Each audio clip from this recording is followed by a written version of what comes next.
간절하고 또 우리의 삶에 절대적인가라고 하는 것을 느끼게 해주는 그런 아름다운 찬양 감사를 드립니다. 우리 성탄절을 앞둔 대림절 마지막 주일, 우리 주님의 성탄의 은혜가 또 그 기쁨이 여러분 모두에게 넘쳐나시기를 간절히 기원드립니다. 이 성탄절이 되면 성탄 휴가를 떠나기 때문에 모든 공직 사회가 멈출 정도의 그런 이 시간이 성탄절로 그들에게 자리하고 있었습니다.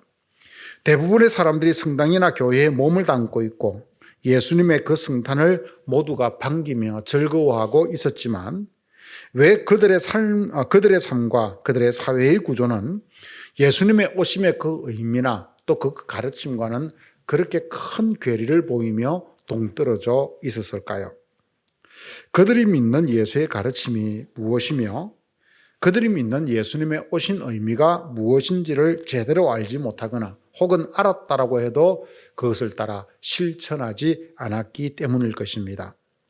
거리를 다니는 차들은 외형에서 그 차의 외형에 성경 구절을 붙이고 다니는 그런 차들을 여러 번 쉽게 발견할 수 있었습니다. 제가 그것을 보고 놀라자 선교사님이 하시는 말씀이 목사님 그 성경 구절을 그들은 부적처럼 붙이고 다니면 된다라고 보시면 됩니다 라고 그렇게 말씀을 해 주었습니다.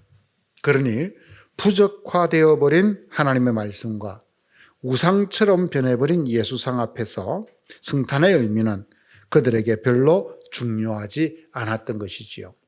오직 예수를 자기들의 삶의 안전과 영위를 위한 또 혹은 축복을 위한 그러한 도구로 그렇게 그들은 생각하고 있는 것 같았습니다. 우리가 예수를 믿는다는 것은 그의 오심의 의미를 알고 삶과 가르침을 배우고 따르는 것이지요. 그래서 우리도 결국 그 주님을 닮은 자가 되고 마침내 그 주님과 하나 되어가는 그 일치의 길을 가는 것이 우리의 신앙의 여정이라고 우리는 말할 수 있을 것입니다. 그래서 지금 여기에서 성탄은 우리가 그 의미를 찾고 그것을 살아가려고 하는 노력으로 우리의 삶 속에 나타나야 하는 것입니다. 그럴 때 우리는 진정한 성탄을 준비하고 보낼 수 있는 것입니다. 성탄은 무조건 우리가 즐거워하는 그런 분위기가 아니라 예수의 오심의 의미가 무엇인지 그리고 그것을 따라 살아가는 삶이 무엇인지를 우리가 더 깊이 깨닫고 하나라도 실천하는 것이 우리에게 중요하다. 이런 이야기겠지요. 오늘 본문 누가복음 1장 46절에서 55절 말씀은 그런 면에서 우리들에게 예수님의 탄생의 의미를 너무나 잘 보여주고 있는 말씀들 중 하나입니다. 이 말씀은 소위 마리아의 노래 혹은 마리아의 찬가라고 불리는 본문입니다. 예수님을 잉태했던 마리아가 수태고지를 받고 난 이후에 그녀의 친척이었던 엘리사벳을 찾아가 대화하던 중에 성령의 감동을 받은 엘리사벳의 말에 마리아가 성령에 감동하여서 여전히 응답하여 부른 노래, 바로 그것이 오늘 본문입니다.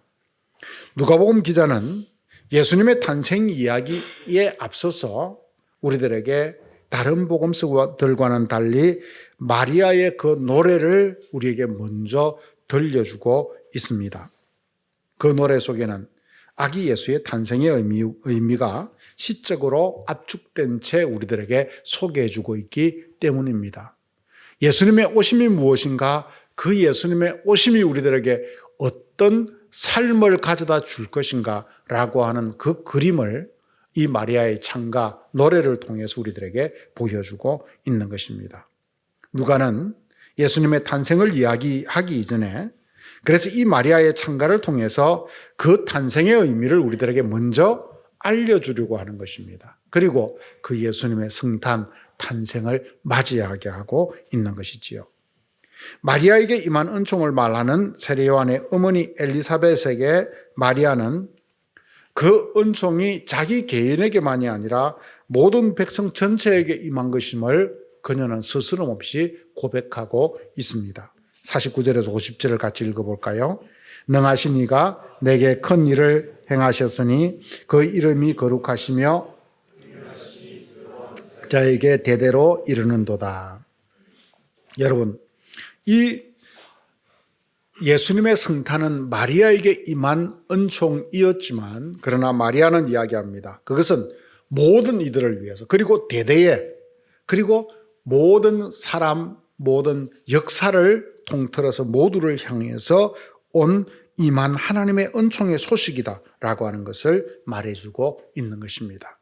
여러분, 성탄은 어떤 구별된 사람이 아니라 우리 모두를 위한 은총이다라고 하는 것을 우리는 기억해야 됩니다. 그리고 그 성탄의 의미를 아는 사람은 내가 받은 은총을 마리아처럼 내 자신의 은총으로 여기는 것이 아니라 모두를 위한 은총으로 확대시켜 갈 수 있는 그런 사람입니다. 내가 받은 은총이 저 사람보다 더 크다. 그래서 나는 영적으로 우월하다, 뛰어나다, 내 신앙이 좋다라고 하는 식의 자랑을 하는 사람이 아니라 내가 받은 은총을 어떻게 모두를 위한 은총으로 이어갈 것인가 라고 하는 것을 기도하며 살아가는 사람, 바로 그런 사람이죠. 첫 번 성탄의 도구였던 마리아는 그렇게 그 성탄의 의미를 성령의 충만함 속에서 우리 모두를 향해서 열어주고 있습니다. 마리아는 계속해서 하나님의 그 성탄의 역사의 의미가 무엇인지를 우리들에게 보여줍니다. 51절에서 하나님은 자신의 팔로 힘을 보이사 생각이 교만한 자들을 흩으셨다라고 하는 말씀을 전해줍니다. 그리고 이 시의 절정은 이어지는 52절과 53절의 말씀 속에서 나타나고 있습니다. 53절의 말씀을 같이 한번 읽어볼까요? 권세 있는 자들을 그 위에서, 52절의 말씀입니다. 권세 있는 자들을 그 위에서 내리치셨으며 비천한 자를 높이셨다. 네. 오늘 이 권세 있는 자들을 그 위에서 내리쳤고 비천한 자들을 끌어올렸다라고 하는 이 말은 어떤 면에서 정치적인 이 혁명, 정치적인 역전, 질서의 역전, 바로 그것을 우리들에게 보여줍니다. 여기에서 권세 있는 자를 내리쳤다라고 했을 때 내리쳤다라고 하는 말은 사실은 조금 과한 번역입니다. 여기서 사용된 헬라어 카테이레는 내리쳤다기보다는 끌어내렸다라고 하는 그런 의미를 뜻하기 때문입니다. 다시 말해서 하나님은 저 높은 사람, 권세 있는 자를 끌어내린 반면 비천한 자, 약한 자들을 끌어올리심으로써 그들이 함께 힘 있는 자와 힘 없는 자가 서로 평등해지는 그런 정치적 질서의 재편을 우리에게 보여주는 것입니다. 예수님의 오심은 바로 이런 세계를 이루기 위함이다. 이런 이야기죠. 마리아의 노래는 이러한 정치적 질서의 평등을 우리들에게 시사하면서 43절에서 사회적 질서의 역전, 그 변화를 우리들에게 보여 예시해주고 있습니다. 같이 한번 53절을 읽어볼까요? 하나님은 줄인 자들로 좋은 것으로 배부르게 하시며 부한 자들을 빈손으로 보내셨도다. 굶주린 사람의 허기가 하나님이 마련한 만나로 채워지는 반면에 부자들은 필요 이상으로 가진 것을 오히려 상실하게 만든다라고 하는 것입니다. 다시 말해서 빈부의 차이로 인해서 생긴 사회적 무질서가 가진 것도 함께 평등해지는 바로 그런 질서의 세계로 회복됨을 우리에게 말해주고 있는 것입니다. 부자와 가난한 자가 같아지는 시대, 바로 그런 세계를 우리들에게 이야기해 주는 것이죠. 이처럼 마리아의 창가에 비춰진 예수님의 탄생의 의미는 우리가 살아가는 사회적 구조를 이루고 있는 정치적인 질서, 사회적인 그 질서의 역전과 재편으로 일어나는 새로운 세상을 우리들에게 예고해 주고 있습니다. 왜 이런 것을 예고하고 있을까요? 선악과를 따먹은 이후 깨어진 질서로 말미암아 타락한 인간은 철저히 약육강식의 논리, 약육강식의 법칙이라고 하는 바로 그런 이 논리 속에서 강한 자는 약한 자를 끊임없이 짓누르는 것이 당연한, 억압하고 그들을 그 짓누르고 억압하고 핍박하는 그 무질서, 디스오더 속에 살아가고 이 인류의 역사는 지금까지 살아오고 있었기 때문입니다. 우리는 우리가 살아가는 세계 속에서 약육강식의 세계 속에 그 법칙 속에 살아가는 것이 질서다라고 생각할지 모릅니다. 그래서 그래 강하니까 이기고 더 잘났으니까 더 잘 살고 더 많이 가졌으니까 더 누리고 하는 것이 당연하다라고 우리는 생각하면서 살아갈지 모릅니다. 하지만 여러분, 이것은 힘이 곧 법이다라고 하는 이 말을 더 나아가서 이야기하면 자기가 곧 법이다라고 하는 그런 세계를 이야기해 주는 것입니다. 즉 힘이 곧 법인 세계, 그 세계를 우리는 다른 말로 어떻게 표현할 수 있겠습니까? 그것이 바로 무법천지죠. 여러분, 황야의 무법자를 보십시오.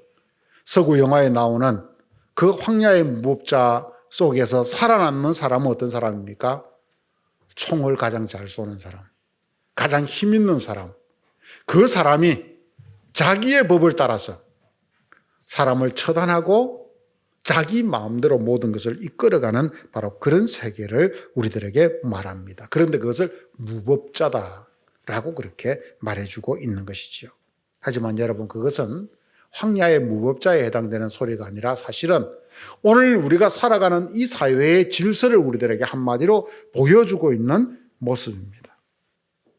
그런데 예수의 승탄은 강한 자가 약자를 당연히 지배하는, 강한 자가 약자를 당연히 이기는, 억누르는 그런 세계가 아니라 강자와 약자가 사라짐으로 인해서 다시 하나님 앞에서 에덴의 평화가 회복되는 원래의 창조 질서, 바로 그 회복, 오드의 세계로 넘어가는 것입니다. 여러분, 에덴의 세계는 부자도 가난한 자도 없었습니다. 모두가 먹고 싶으면 먹을 수 있는, 또 그곳에서 누리고 싶으면 누릴 수 있는, 하나님 앞에서 모두가 평등한 그 세계가 바로 이 에덴의 세계였다, 창조의 질서였다라고 하는 것을 우리는 기억해야 됩니다. 그래서 바로 예수님은 이 세상의 참된 질서를 회복하기 위해서 이 땅에 오셨다라고 하는 것을 오늘 마리아의 노래는 우리에게 보여주고 있는 것입니다. 그런데 이것은 에덴만이 보여주는 것이 아니라 선지자들이 꿈꾸었던 세계고 선지자들이 예언했던 세계라는 것을 기억해야 됩니다. 오래전 선지자 이사야는 동물의 왕 사자가 소처럼 풀을 먹으며 어린아이와 함께 뒹구는 그런 세계를 이야기합니다. 즉 가장 힘 있는 사자와 가장 약한 어린아이가 함께 뒹구는, 평등해지는 그 세계가 바로 하나님 앞에서 이루어질 새로운 세계 에덴임을 우리들에게 말해주는 것입니다. 그래서 이것이 바로 오늘 누가는 그 세계가 예수 그리스도의 탄생을 통해서 이미 시작되었다라고 하는 것을 마리아의 노래를 통해서 우리들에게 전해주고 있는 것입니다. 여러분, 마리아의 노래를 전해주는 누가는 유독 약하고 가난한 사람들에게 관심이 많았습니다. 누가가 본 예수님은 화려한 왕궁이 아니라 누추한 마국간에 태어납니다. 또 예수님의 탄생에 대한 누가복음의 목격자들은 마태복음처럼 권위 있는 동방박사들이 아니라 이름 없는 목자들입니다. 그 무명의 목자들이 첫번 성탄의 목격자들입니다. 그리고 시므온, 엘리사벳, 사가랴와 같은 선지자들이 사가랴와 같은 선지자들의 노래와 마리아의 찬양에는 가난하고 빼앗긴 자들에게 파급되는 하나님의 그 연민의 주제들이 여실히 드러나서 우리들에게 보여줍니다. 급기야 예수님은 이스라엘의 영광일 뿐만 아니라 이방을 비추는 빛으로 고백됩니다. 하나님은 이스라엘 백성들만의 하나님이란 생각이 팽배하던 그 사회 속에서 하나님은 이방인의 하나님, 즉 모두를 위한 하나님이 되심을 분명히 밝혀주고 있는 것입니다. 누가는 우리들에게 예수 그리스도의 오심은 하나님이 모두를 위한 하나님이 되시는 길이요, 부자나 권력자들의 어떤 그런 하나님이 아니라 이 땅의 모든 사람을 위한 하나님이 되시는 바로 그러한 이 길이다라고 하는 것을 우리들에게 보여주고 있는 것입니다. 그래서 마태나 마가는 예수님이 세상에 온 목적을 주님 스스로의 입을 통해서 이렇게 말씀합니다. 인자가 온 것은 섬김을 받으러 함이 아니라 도리어 섬기려 왔다라고 말씀합니다. 주님은 섬기기 위해서 왔다라고 하는 것을 마태와 마가는 강조합니다.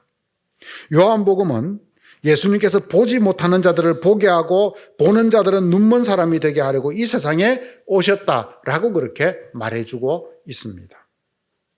하지만 누가복음에 따르면 예수님은 잃어버린 자를 찾아 구원하러 오셨다라고 말합니다. 여기서 잃어버린 자는 누구이겠습니까?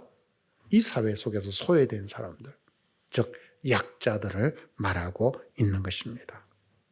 이런 여러 가지 본문들은 예수 그리스도의 오심이 우리에게 어떤 의미가 있는지를 분명하게 밝혀주고 있습니다. 예수의 오심은 바로 이런 이 세상의 질서의 재편을 의미하는 것입니다. 왕으로 오신 예수님이 더 이상 힘으로 군림하는 것이 아니라 섬기는 자가 되는 것이고, 그분이 오셔서 오히려 소외된 자, 잃어버린 자를 찾아 구원해서 그들을 원래의 자리로 회복시키는, 그래서 보지 못하는 자들을 보게 하는 그 질서의 세계로 우리를 이끌어 가시겠다라고 하는 이야기입니다. 그래서 모두가 평등해지는 질서의 세계로 회복되는 것입니다. 바로 이것이 예수가 꿈꾸던 하나님 나라의 모습일 뿐만 아니라 성탄으로 이 땅에 오신 예수님이 이 땅에 오신 목적이라고 하는 것을 본문은 먼저 서언으로 예수님의 탄생 이전에 밝히고 있는 것입니다. 그러므로 권세 있는 자를 끌어내리고 비천한 자를 끌어올리며 줄이는 자를 좋은 것으로 배불리시며 부자를 빈손으로 보낸다라고 하는 이 충격적인 율법의 어법은 오히려 사람과 사람 사이에 평등을 강조하려는 것입니다. 세상의 무질서로 인해서 힘 있는 자는 권력을 가지고 힘 있는 자는 더 많이 가지고 힘없는 사람들은 가난해지고 힘없는 사람들은 당연히 억압받고 살아가는 그런 이 세계의 질서 속에서 예수님이 이 땅에 오신 것은 바로 그 모든 것들이 재편되는 새로운 하나님의 나라, 그것을 위해서 이 땅에 오셨다라고 하는 이야기입니다. 힘없는 자는 높아지고 힘 있는 자는 낮아져서 모두가 평등해지는 것이지요. 그래서 하나님 앞에서 모두가 평등해지는 새로운 질서, 새로운 사회, 새로운 세계, 바로 이것을 우리들에게 말해주고 있는 것입니다. 여러분, 지금까지 인류의 역사는 수많은 혁명의 역사 속에서 이어져 왔습니다. 그리고 그 혁명은 대부분 권력에 억압받던 수많은 억눌린 자들이 권세자들을 향해서 일으킨 것이었습니다.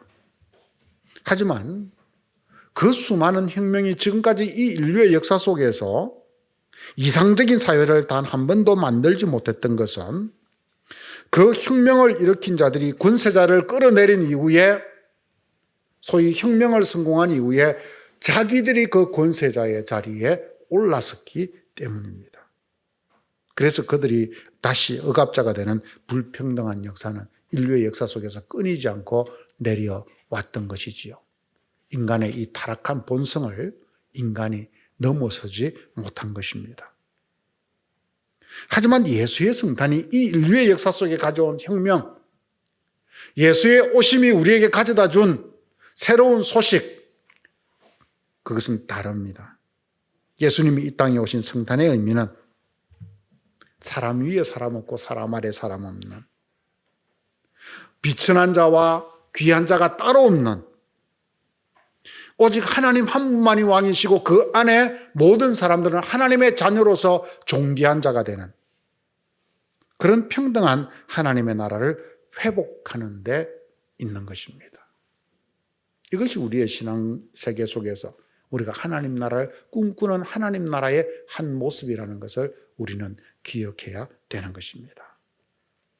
그런 면에서 오늘 이 마리아의 노래가 강조한 것은 권세 있는 자들에 대한 고정관념과 비천한 자들에 대한 고정관념을 벗어나라는 것입니다. 즉, 이 사회에 대한 통념을 깨뜨리고 벗어나라는 것입니다.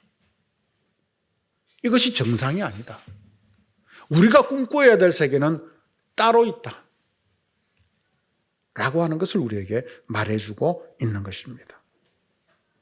권세 있는 자들은 그 사람 자체가 고귀한 자들일 것이라고 하는 통념. 비천한 사람들은, 가난한 사람들은 그 사람 자체가 오히려 형편없을 것이라고 하는 그런 통념. 이 세상이, 이 사회가 우리들에게 가져다 준 그런 통념에서 벗어나라는 것입니다. 그래서 예수님을 복중에 잉태하고 성령의 이끌림으로 부르는 마리아의 노래는 바로 이 성탄에 담긴 새로운 세계에 대한 꿈과 의미를 우리들에게 고스란히 담아서 전해주고 있는 것입니다. 예수를 받아들이는 사람, 예수의 오심을 맞아들이는 사람은 바로 이런 새로운 통념을 가지고, 새로운 가치관을 가지고 이 세상을 살아가야 된다라고 하는 바로 그런 이야기지요. 여러분, 이런 면에서 저는 묻겠습니다. 오늘 여러분에게 이런 성탄에 대한 올바른 꿈과 비전이 있으신지요? 오늘 여러분들에게 예수님의 성탄은 나를 구원하기 위해서 오셨구나, 나를 천국에 보내주시기 위해서 오셨구나 라고 하는 것을 넘어서서 또 다른 의미를 가지고 여러분들이 그것을 받아들이신 적이 있으신지요? 어쩌면 우리는 그것을 받아들이지 못했기 때문에 우리의 사회는 필리핀이 보여주듯이 여전히 수많은 성탄절을 지나지만 여전히 불평등을 당연하게 받아들이고 여전히 이 세상의 질서에 순응하는 바로 그런 사람들로 우리는 살아가고 있는지도 모릅니다. 아니, 우리는 이 땅에 샬롬의 왕으로 오시는 주님을 믿고 따른다고 하면서 끊임없는 자기 상성, 자기 성공만을 꿈꾸어왔던 것은 아닐까요? 내가 저 권세자의 자리에 올라야 되겠다. 내가 저 부유한 자의 자리에 올라야 되겠다. 그래서 내가 성공해야 되겠다. 라고 하는 세상의 가치관 속에서 우리는 여전히 예수의 말씀을 부적처럼 붙이고 다니고 살지는 않았는지요? 혹은 반대로 나를 끌어올리시는 주님 앞에서 그럼에도 불구하고 나는 너무 비천한 자라고 하는 자괴감 속에서 자기를 비하하면서 살아오지는 않았는지요? 예수 그리스도의 성탄은 우리를 이런 영적 세계로 인도합니다. 때로 내가 너무 높아 교만해 있을 때 나를 낮추어야 하는 낮은 겸손의 길로 나를 인도합니다. 내가 권세가 있을 때 그 권세를 통해서 섬김의 길로 성탄은 인도합니다. 하지만 때로 자기를 비천하게 여기며 스스로 낮아져 있을 때 우리를 높이시며 우리의 자존감을 회복시켜 주시는 주님의 은혜의 자리로 우리를 인도해 갑니다. 이 성탄의 은혜를 경험하시기 바랍니다. 예수 그리스도의 성탄은 우리를 이런 세계로 인도합니다. 나보다 나은 사람도 없고 높은 사람도 없으니 내게 있는 권력이나 부가 있다면 그것을 통해서 모두를 소중하게 섬겨야 되는 참된 믿음의 세계로 우리를 인도해 가는 것입니다. 이것이 성탄이 꿈꾸는 세계요, 성탄이 의미하는 세계입니다. 마리아는 복중에 예수님을 잉태하고는 바로 이 노래를 부르고 있는 것입니다. 우리는 얼마 전 또 한 번 대통령 탄핵이라고 하는 아픈 역사를 우리 역사 속에서 기록하게 되었습니다. 물론 탄핵은 아직도 진행형입니다. 몇 달 후 헌재에서 탄핵이 인용된다면 우리 역사 속에서 두 번째 탄핵을 당하는 지도자가 나오는 셈입니다. 왜 대통령이 탄핵을 당할까요? 탄핵을 당한 대통령의 그 특징은 어떤 진영의 문제가 아닙니다. 그것보다는 더 우리가 핵심적으로 보아야 될 것은 그들이 가지고 있는 권력에 대한 생각 때문에 탄핵을 당했다라고 하는 것을 우리는 통찰해내어야 합니다.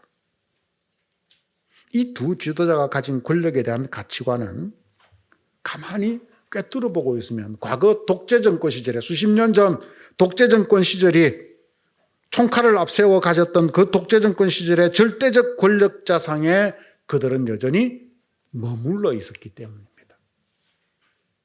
사회도 발전하고 시민의식도 상승하고 그래서 이제는 바뀐 사회가 되었는데 그래서 지도력도 바뀌어야 되는데 아직도 자기들의 힘으로 총칼을 앞세워 국회든 국민이든 장악하면 된다, 억압하면 된다라고 하는 착각을 하고 있었던 것이지요. 하지만 지금 우리나라 국민들은 어떤 생각을 가집니까? 권력은 국민으로부터 나온다, 국민이 주인이다 라고 하는 생각을 가지고 있기에 그것을 허용하지 않는 것입니다. 그러니 자기의 주권을 지키기 위해서 군인들이 오기 전에 시민들이 먼저 그 국회의사당을 에워싸는 그런 일들이 일어났던 것입니다.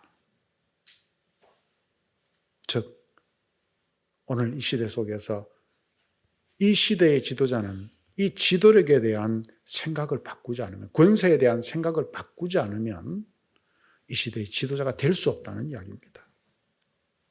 오늘 이런 면에서 오늘 본문은 우리에게 지금 이 혼란스러운 우리나라의 이 전국에 우리에게 정말 중요한 기도의 제목을 가져다 줍니다.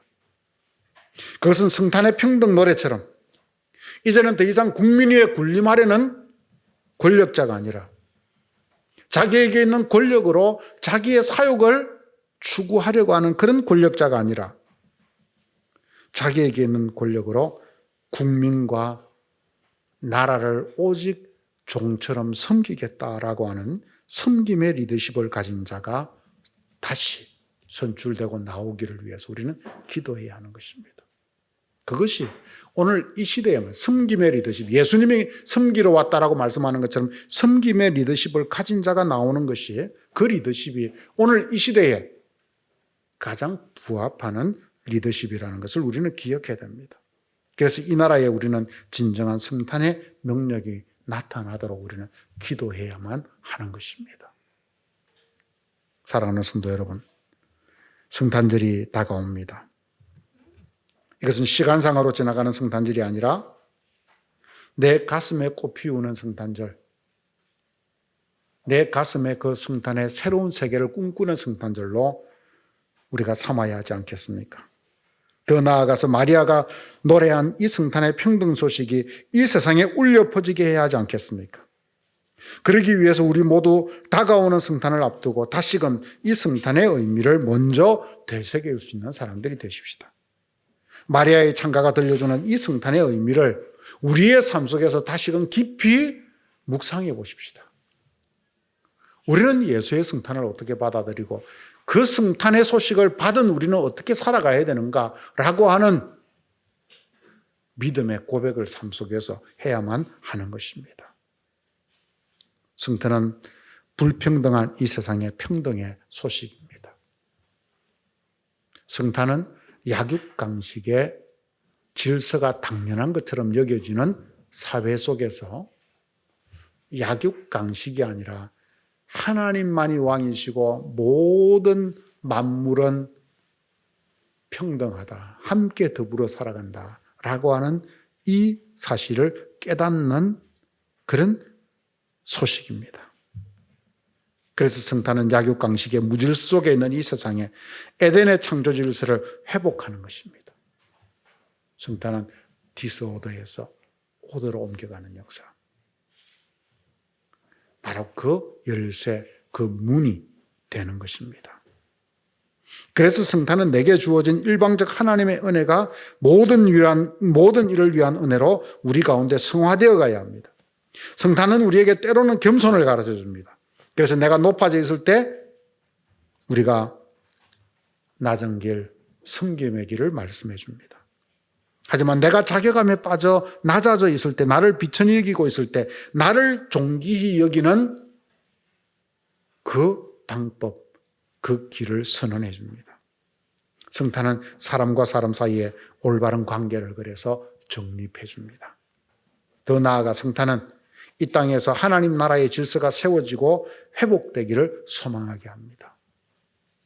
그러므로 여러분, 오늘 예수님의 오심을 우리 개인의 기쁨을 넘어서 이 세상의 기쁨으로 승화시켜 나갈 수 있는 바로 그런 믿음의 길을 걸어갈 수 있는 여러분들 되시기를 주님의 이름으로 간절히 축원드립니다. 같이 기도하겠습니다. 하나님 아버지 은혜를 감사합니다. 오늘도 저희들에게 귀한 시간을 주셔서 오늘도 주의 말씀, 주의 음성을 모두가 함께 듣게 하시니 감사합니다. 오늘도 이 말씀을 통해서 우리 자신들의 모습을 돌아봅니다. 아버지를 긍휼히 여겨 주시옵소서. 예수님이 탄생하기 이전에 먼저 주님의 오심을 준비하던 마리아는 주님을 복중에 잉태하고 오늘 노래하며 예수님의 오심의 의미가 무엇인지를 우리들에게 들려주었습니다.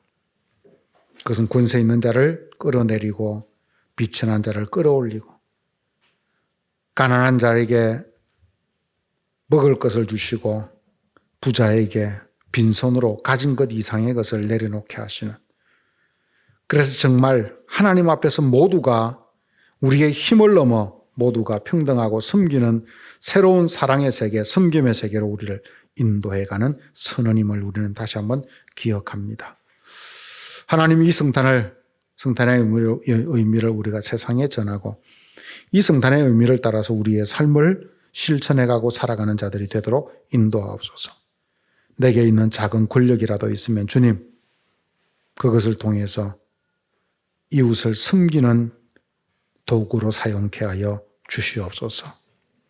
반대로 내게 남보다 약하고 비천하다는 그런 자괴감이 있다면 우리 자신을 누구보다 존귀히 여기고 끌어올리시는 그 하나님의 손길을 믿고 그 안에서 우리의 삶을 회복하는 은혜가 있도록 도와주시옵소서.